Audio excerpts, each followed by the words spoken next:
9 প্রকল্পে ৮০,০০০ কোটি টাকা দুর্নীতির অভিযোগে সাবেক প্রধানমন্ত্রী শেখ হাসিনা, তার বোন শেখ রেহানা, ছেলে সজীব ওয়াজেদ জয় ও রেহানার মেয়ে টিউলিপ সিদ্দিকের বিরুদ্ধে অনুসন্ধান শুরু করেছে দুর্নীতি দমন কমিশন দুদক। এছাড়া ৪০০ কোটি টাকার মালিক শেখ হাসিনার পিয়ন জাহাঙ্গীর ও তার স্ত্রীর বিরুদ্ধে মামলা করেছে সংস্থাটি। বিস্তারিত জানাচ্ছেন দীপু শিকদার।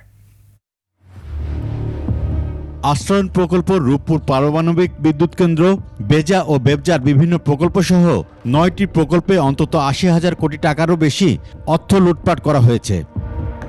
এসব অর্থ আত্মসাৎ ও পাচারের অভিযোগ রয়েছে শেখ পরিবারের সদস্যদের বিরুদ্ধে। সাবেক প্রধানমন্ত্রী জনাব শেখ হাসিনা, তার ছেলে জনাব সজীব আহমেদ ওয়াজেদ জয়, তার ছোট বোন শেখ রেহানা ও তার ছোট বোনের মেয়ে টিউলিপ সিদ্দিকী ও অন্যান্যদের বিরুদ্ধে দাখিলকৃত অভিযোগের বিষয়েও অনুসন্ধানের সিদ্ধান্ত গৃহীত হয়েছে। এতে অনুসন্ধান দল গঠন করা হবে এবং তারা এই অভিযোগ অনুসন্ধান করবে। শেখ হাসিনার ব্যক্তিগত সহকারী জাহাঙ্গীর আলম ও তার স্ত্রী কামরুন নাহারের নামে পৃথক মামলা হয়েছে বলেও জানান তিনি।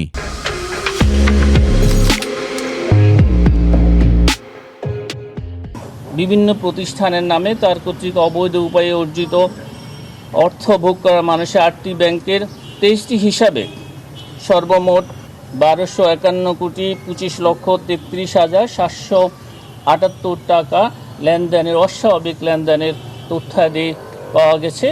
এই কারণে ইতিমধ্যে মামলা রুজু হয়েছে। মামলা হয়েছে সাবেক শিক্ষামন্ত্রী মহিবুল হাসান চৌধুরী নওফেল, সাবেক ডিবি প্রধান হারুনুর রশিদ, তার স্ত্রী শিরিন আক্তার ও ভাই ABM শাহরিয়ারের বিরুদ্ধেও।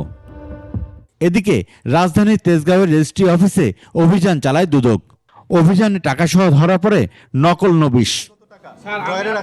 পকেটে আপনার টাকা নেই। দীপু শিকদার, ২১ টেলিভিশন, ঢাকা।